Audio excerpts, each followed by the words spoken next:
Oke, pada kali ini kita akan membahas soal TWK ya. TWK itu adalah tes wawasan kebangsaan. Salah satu dari tipe-tipe soal yang diteskan CPNS itu ada TKP, TWK, dan TIU. Sekarang kita akan membahas soal TWK 30 soal. Oke, baik, kita mulai dari nomor 1. Nomor 1. Para pahlawan berjuang meraih kemerdekaan dengan mengorbankan jiwa dan raga. Setiap 10 November, rakyat Indonesia memperingati Hari Pahlawan sebagai bukti penghargaan terhadap para pejuang. Sikap rela berkorban yang dilakukan para pahlawan merupakan bentuk pengalaman Pancasila, khususnya sila ke. Oke, pertama di sini sila ke-1 itu adalah ketuhanan yang Maha Esa. Yang kedua, kemanusiaan yang adil dan beradab.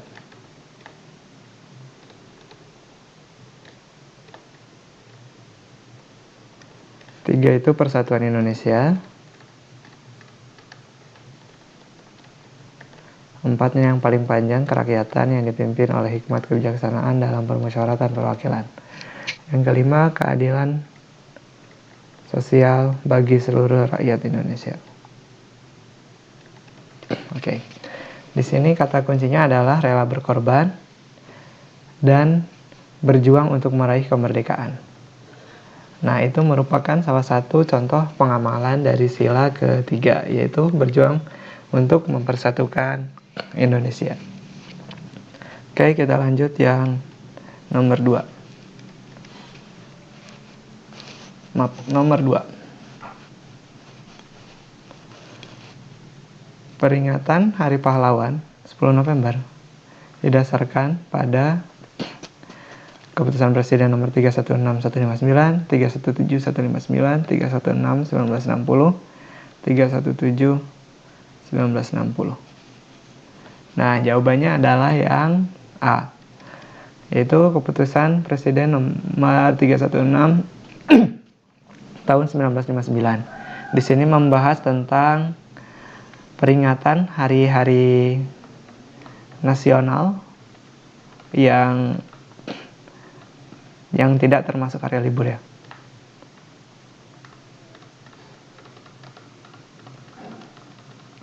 Pada Kepres ini juga 36159 juga ditetapkan juga ada peringatan Sumpah Pemuda, yaitu 28 Oktober. Nah, singkat cerita, Hari Pahlawan 10 November ini diperingati saat penyerangan waktu di Surabaya. Di Surabaya, Indonesia diserang lagi oleh tentara Belanda. Namun kita berhasil memenangkan, ya, yang dipelopori oleh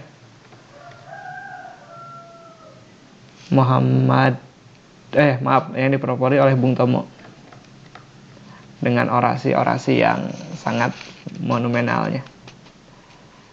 Oke, lanjut nomor 3.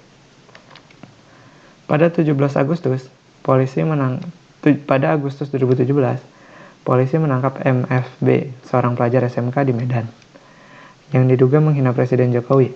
Akun Facebook yang menggunakan alamat email kebal.hukum@gmail.com itu juga menghina institusi Polri yang dipimpin Jenderal Tito Karnavian.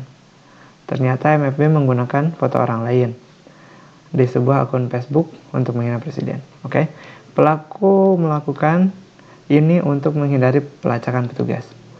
Pertanyaannya, tindakan penyebaran berita bohong tentang orang lain merupakan contoh nyata pelanggaran terhadap sila. Nah, ini berita bohong. Berita bohong ini kita bisa juga dia tidak beradab ya. Beradab. Nah, sila di Pancasila tentang adab itu di yang D, kemanusiaan yang adil dan beradab. Jadi dia tidak mencerminkan sikap yang beradab. Maka jawabannya yang D. Oke. Lanjut nomor 4. Sistem pemerintahan Indonesia, yaitu mandat kekuasaan yang paling kuat berasal dari rakyat, dipimpin oleh seorang presiden dengan dilaksanakannya menurut Undang-Undang Dasar. Ketentuan ini termaktub pada di sini ada pasal 1 dan pasal 2 ya. Yang pasal 1 ini ayat 1 itu tentang negara Republik Indonesia itu berbentuk negara republik. Pasal 2 itu mandat kekuasaan berasal dari rakyat.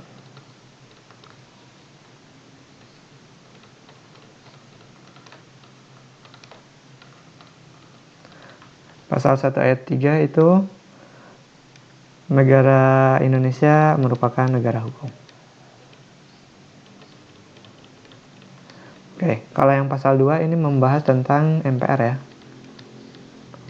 Jadi kalau ini MPR yang ayat 1-nya terdiri dari DPR, DPD, dan dipilih melalui pemilihan umum. Sedangkan kalau yang ini tentang rapat MPR. Yang sesuai dengan pertanyaannya yaitu mandat kekuasaan yang paling kuat berasal dari rakyat. Itu sesuai dengan pasal 1 ayat 2. Maka jawabannya yang B. Lanjut nomor 5.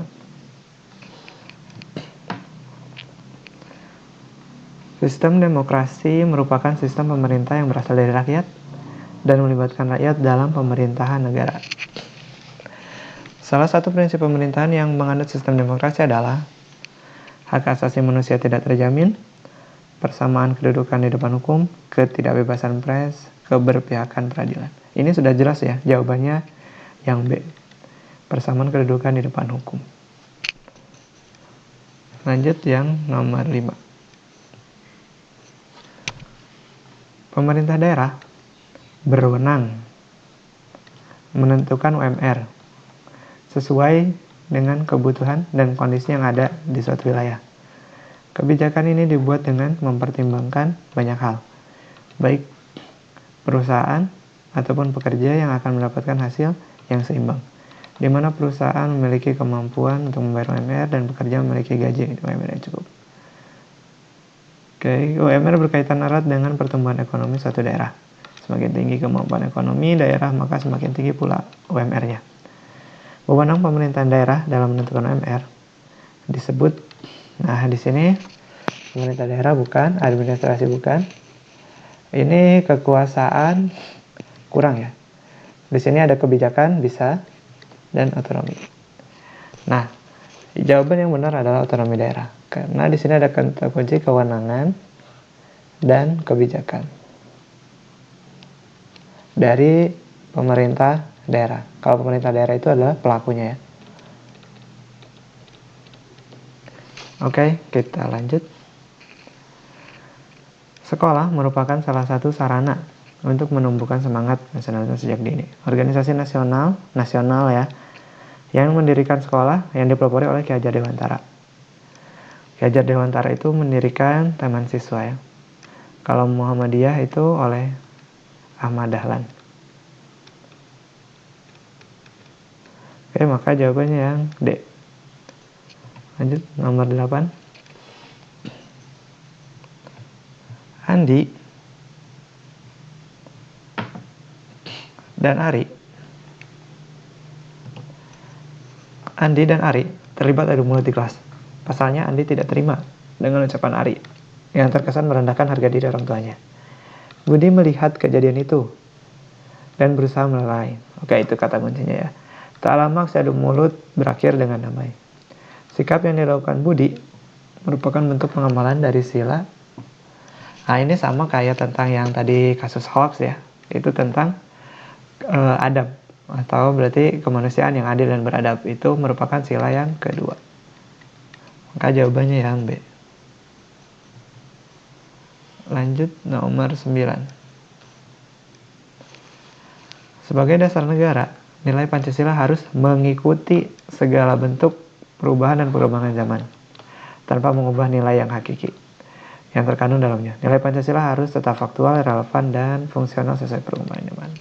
Nah, ini wujud nilai Pancasila yang mengikuti perkembangan zaman ya, itu merupakan fleksibilitas. Maka jawabannya yang A.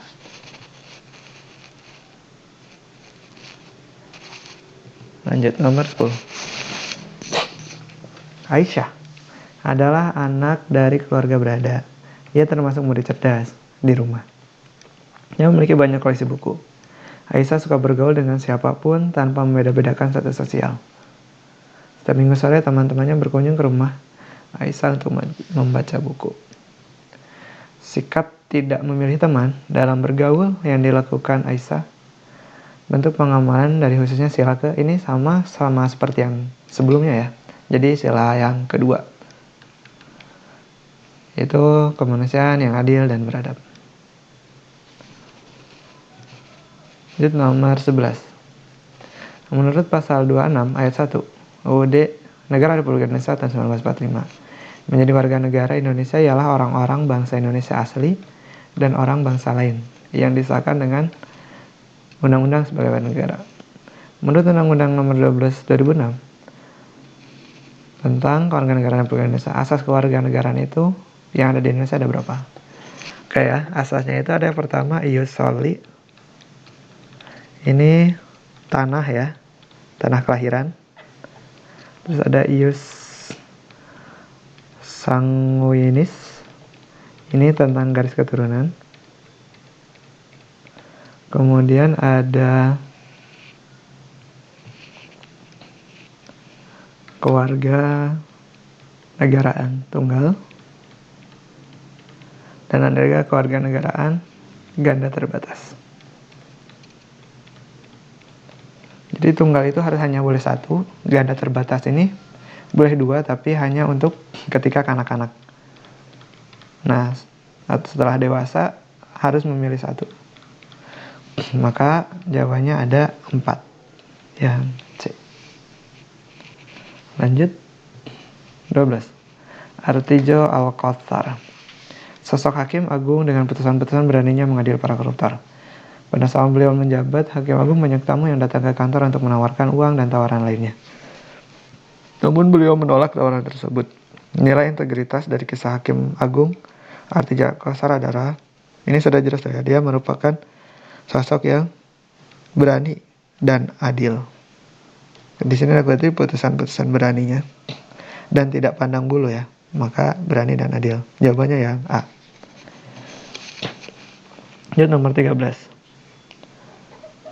Kita ke pertanyaan dulu ya. Sesuai dengan cerita di atas, sikap Andi bapak-bapak perwujudan dari bela negara kehidupan.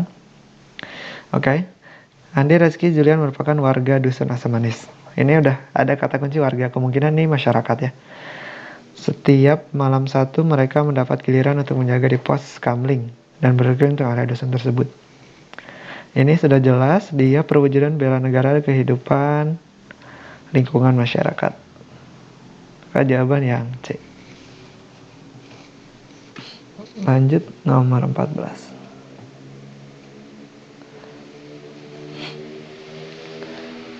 Pemerintah daerah adalah penyelenggaraan urusan pemerintahan oleh pemerintah daerah. Dan DPRD menurut asas otonomi dan tugas pembantuan dengan prinsip otonomi seluas-luasnya dalam sistem dan prinsip negara kesatuan Republik Indonesia. Sebagaimana yang dimaksud dalam UUD Negara Republik Indonesia, aturan tersebut merupakan bunyi tentang otonomi daerah yang tertuang dalam. Jawabannya adalah yang E. Undang-Undang Nomor 23 Pasal 1 Ayat 1. Oke, nih untuk nomor 33 tahun 2004 itu tentang penggunaan anggaran. Adalah pejabat pemegang penggunaan anggaran atau kementerian negara ya. Kemudian ini pasal 1, 2, dan 3-nya.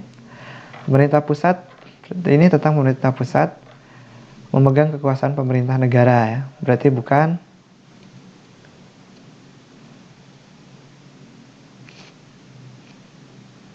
Kemudian pemerintah daerah adalah penyelenggaraan urusan pemerintah oleh pemerintah daerah dan Dewan Perwakilan Rakyat menurut asas otonomi daerah dan pembantuan dengan prinsip otonomi seluas-luasnya. Pemerintah daerah adalah kepala daerah. Pelaksanaan urusan pemerintahan yang menjadi kewenangan daerah otonomi. Berarti jawabannya bukan yang ayat 1 ya, tapi yang ayat 2. Berdasarkan di sini. Berarti jawabannya Undang-Undang Nomor 23 Tahun 2014 ayat 2. Lanjut.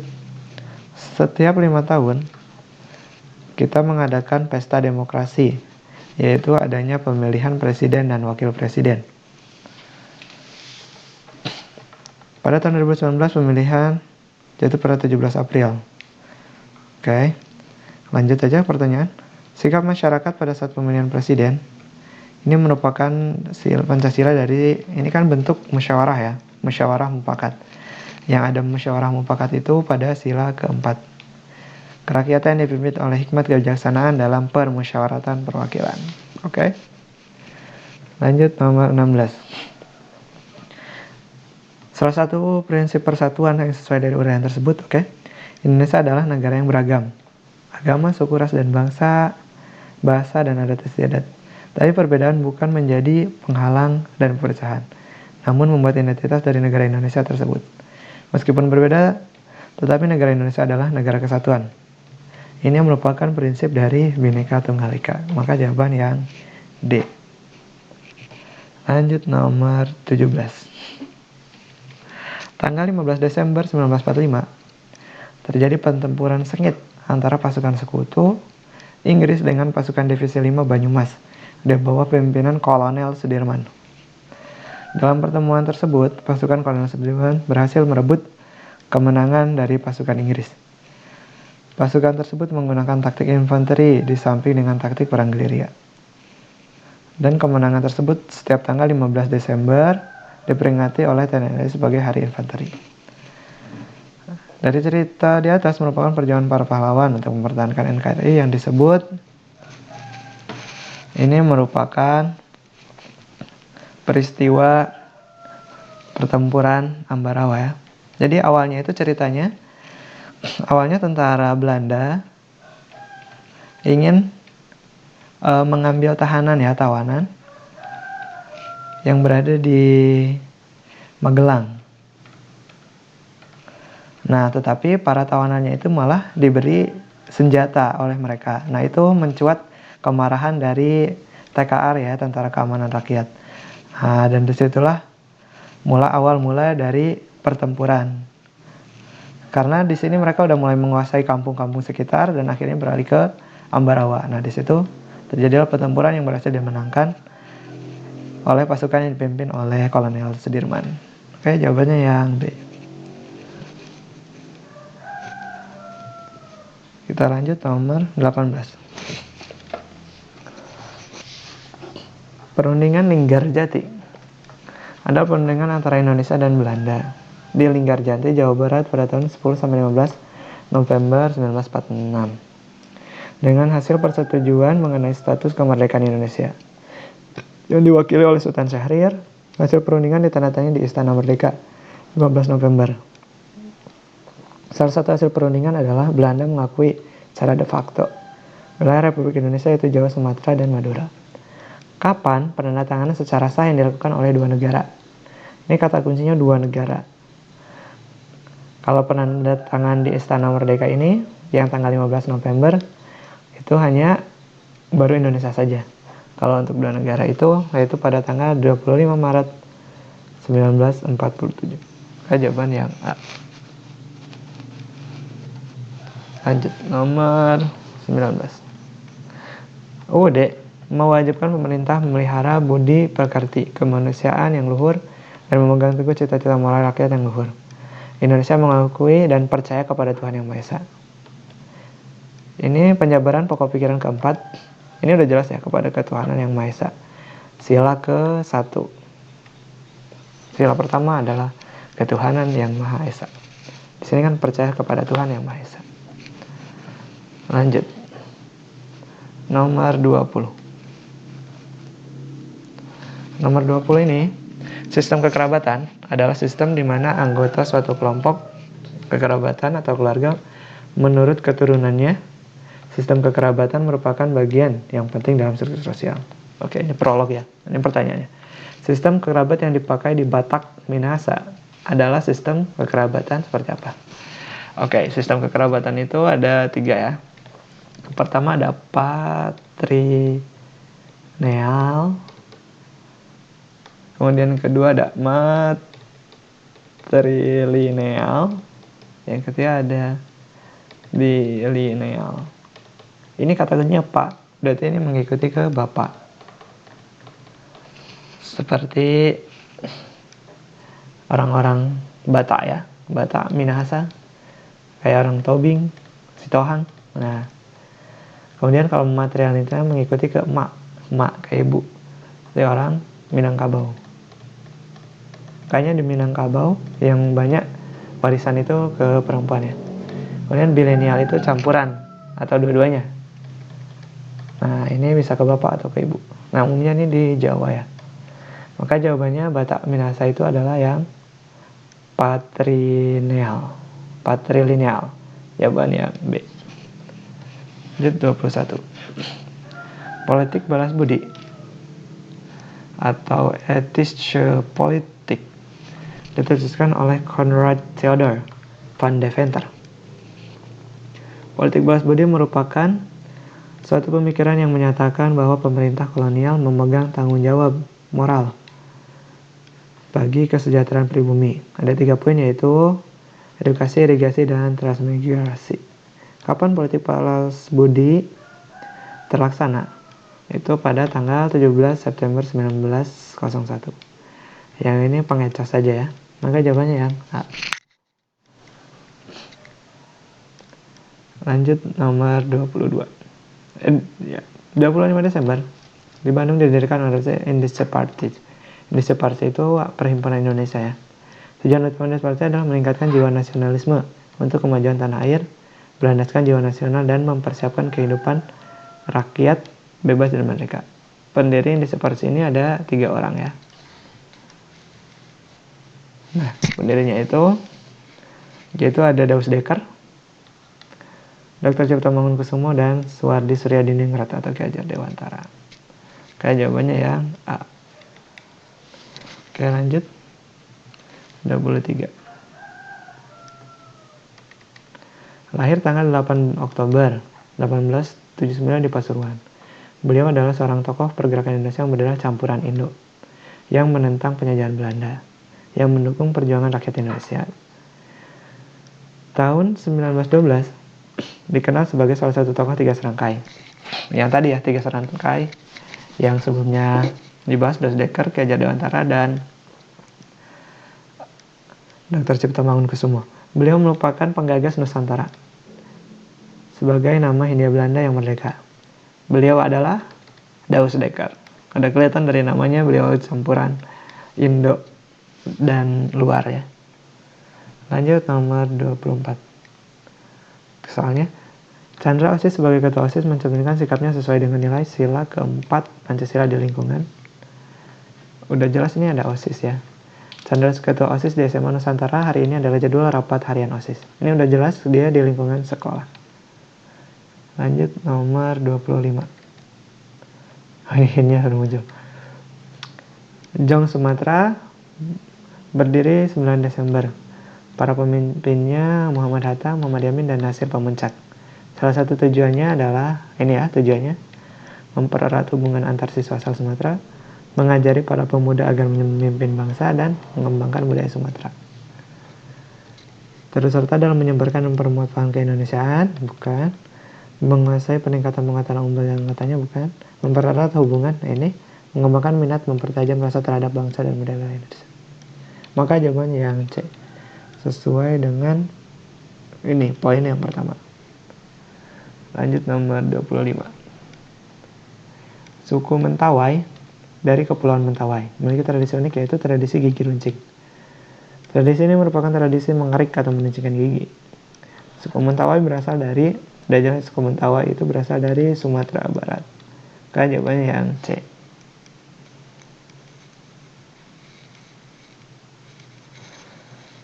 Oke, Oke, kita lanjut nomor 27. Indonesia berada di antara benua Australia dan Asia, di antara Samudra Hindia dan Pasifik. Terletak di 6 derajat lintang utara sampai 11 derajat lintang selatan, 95 derajat bujur timur, 141 bujur timur. Berikut adalah salah satu faktor pembentukan keberagaman berdasarkan letak geografis, ya sudah jelas. Lanjut nomor 28. Sebuah bentuk dari perasaan cinta, bangsa, loyalitas yang tinggi, fanatisme atau kesetiaan pada satu tanah air atau negara tanpa mempertimbangkan pandangan dari orang lain tentang suatu bangsa lain, merupakan makna pemahaman dari keberagaman, nasionalisme, primordialisme, chauvinisme atau etnosentrisme. Pertama, etnosentris, ya, dia etnis, ya. Berarti ini budaya. Kalau chauvinisme ini cinta tanah air yang berlebihan.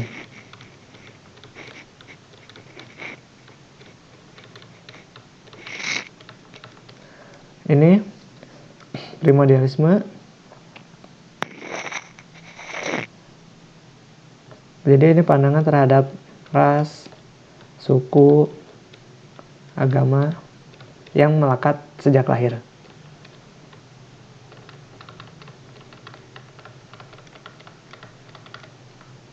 Kemudian, kalau nasionalisme mencintai negara sendiri. Sikap nasionalis, ya.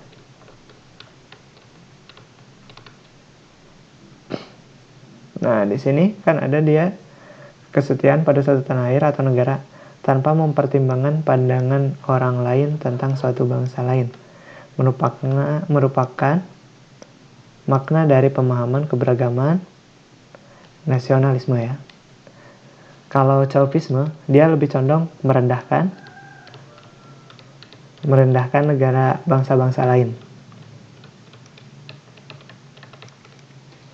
Oke, lanjut nomor 29.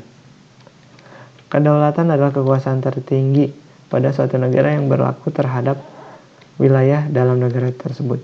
Ada berapakah sifat kedaulatan? Sifat kedaulatan itu ada, diingat aja, A, B, T, T. A itu asli, B itu permanen, T itu tunggal, dan T yang kedua tidak terbatas. Maka sifat kedaulatan ada 4, asli, permanen, tunggal, dan tidak terbatas. Oke, nomor 30. Semboyan Bhinneka Tunggal Ika diungkapkan pertama kali oleh Mpu Tantular dalam kitab Kakawin Sutasoma. Semboyan Bhinneka Tunggal Ika ditetapkan oleh pemerintah Indonesia sebagai semboyan resmi negara Republik Indonesia pada tahun. Semboyan ini ditetapkan pada Peraturan Presiden nomor 66 tahun 1951. Tepatnya tanggal 17 Oktober. Di PP nomor 66 ini tidak berisi tentang lambang negara, ya. Lambang negara seperti Garuda, termasuk semboyan yang Bhinneka Tunggal Ika. Maka jawabannya 1951. Maka jawabannya yang D. Baik, itu 30 soal, ya, dari pembahasan soal TWK kali ini. Jadi untuk soal TWK ini lebih banyak kita harus sering membaca, ya, karena soalnya itu berisi dari sejarah atau pasal-pasal juga ada tentang kepemerintahan dan juga ada isu-isu terkini. Baik, itu. Tetap semangat. Kurang lebihnya mohon maaf. Dan terima kasih.